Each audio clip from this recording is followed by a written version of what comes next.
Mente, variazioni e scorribande qui su Radio Libertà.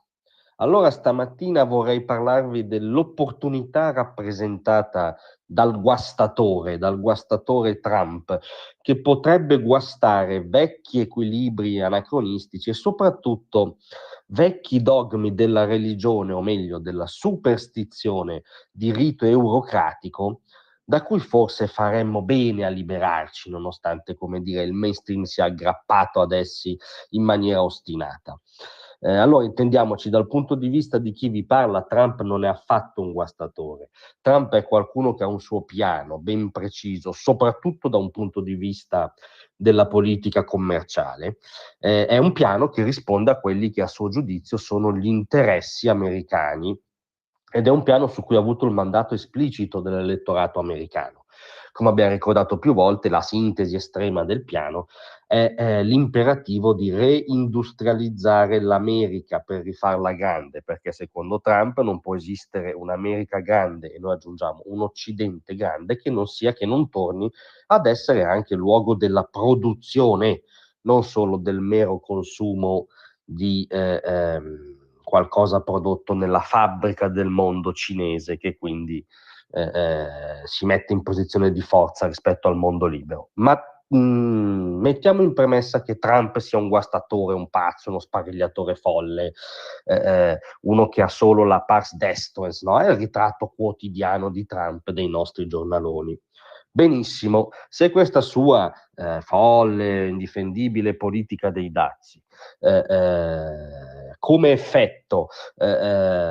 ha che mette in discussione, fa emergere quantomeno la palese insostenibilità, il palese anacronismo di alcuni dogmi eurocratici, già solo per questo è una politica positiva. Ci riferiamo per esempio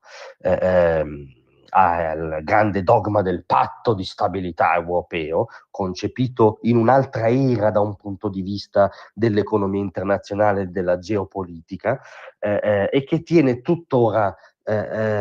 congelata l'economia di un continente rispetto ai suoi macro concorrenti globali, Stati Uniti in primis. Pensiamo poi alla follia al quadrato, la follia delle follie del Green Deal, cioè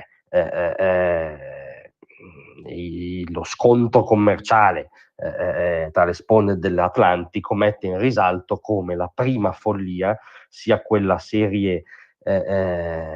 di rete con cui l'eurocrazia si è autoimbrigliata, di cui il Green Deal è massima espressione. Cioè non si è mai dato nella storia dell'uomo il caso di una entità politico-economica che fa della propria stella polare un provvedimento che implica la sparizione della propria economia e delle proprie filiere industriali decisive. Non è mai successo, e quindi se la politica di Trump suona una sveglia da questo punto di vista, ci fa archiviare definitivamente il Green Deal come provvedimento e l'ideologia declinista che c'è dietro, ed è un altro effetto positivo. Ma poi c'è un terzo dogma eurolirico, eurocratico, che anche oggi viene ripetuto costantemente dal mainstream e che invece sarebbe ora di mettere in discussione. Sì, perché di fronte al nuovo mondo apparecchiato da Trump e dall'America di Trump, Trump è conseguenza di uno smottamento storico, non è causa, ma insomma nel nuovo ordine mondiale è ora di infrangere un tabù, cioè è ora di poter dire che sarebbe intelligente sedersi a trattare con Trump uno a uno come Italia, come nazione sovrana. Credo sia ancora così, Costituzione alla mano, no? L'Italia è una nazione sovrana, si può, e a giudizio di chi vi parla, si deve sedere a trattare uno a uno con gli Stati Uniti. Questo dogma, per cui certo è scritto nei trattati che la politica commerciale fa capo all'Unione Europea, ma questi trattati non sono il dogma della Trinità, cioè sono un fenomeno storico, no? Non sono un atto di fede o una certezza metafisica data per sempre, sono un fenomeno storico e probabilmente anche un abbaglio storico, una cantonata storica, si potranno mettere in discussione. Allora è evidente che sarebbe interesse dell'Italia rompere questo dogma, per vari motivi. Primo, perché l'Italia non è una nazione qualunque dal punto di vista degli Stati Uniti, è un amico, un alleato storico, è ovviamente da un punto di vista geostrategico una piattaforma naturale, una portaerei naturale nel Mediterraneo. I prodotti dell'eccellenza italiana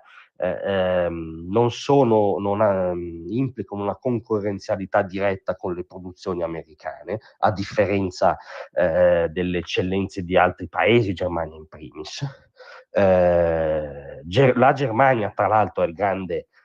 non detto di questo dogma, perché questo dogma dice che ogni paese europeo deve trattare con l'America sostanzialmente sotto l'ipoteca della Germania, cioè sotto l'ipoteca dell'Unione Europea, dell'euro come moneta, che sono stati i grandi escamotage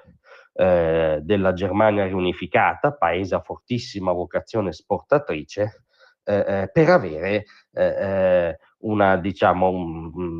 per far avverare una situazione di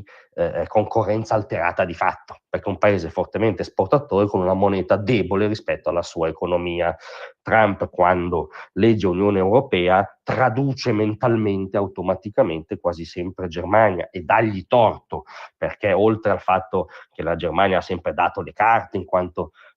paese spesso egemone nell'Unione Europea, ma perché proprio alla radice, per come è stata costruita, anzitutto da un punto di vista monetario, è un gigantesco favore economico alla Germania. Allora questo pazzo, questo orco, questa persona che sforna in modo compulsivo dazi, ci può far mettere in discussione dei dogmi consolidati che non corrispondono al nostro interesse. Il primo, quello che farebbe saltare tutta la finzione della Eurogabbia, è il fatto che non si può trattare da soli con gli Stati Uniti d'America, ma si può, invece si dovrebbe soprattutto trattare uno a uno con gli Stati Uniti, facendo valere la nostra particolarità geostrategica, il nostro rapporto storico, appunto l'oggettivo interesse che hanno i nostri prodotti d'eccellenza per i loro mercati, e non è scritto per sempre nella pietra, non è un dogma religioso, non è una proposizione indiscutibile, non è un assioma della storia dell'umanità, che la trattativa commerciale vada fatta sempre e comunque sotto il cappello dell'Unione Europea. Demitizziamo quest'Unione Europea, destrutturiamola, è un fenomeno umano, storico, politico, chiaramente, ormai palesemente, questa è la sentenza dell'era Trump, palesemente in ritardo sulla storia. Non ho capito perché dobbiamo per forza attardarci anche noi insieme a lei. Grazie a tutti, vi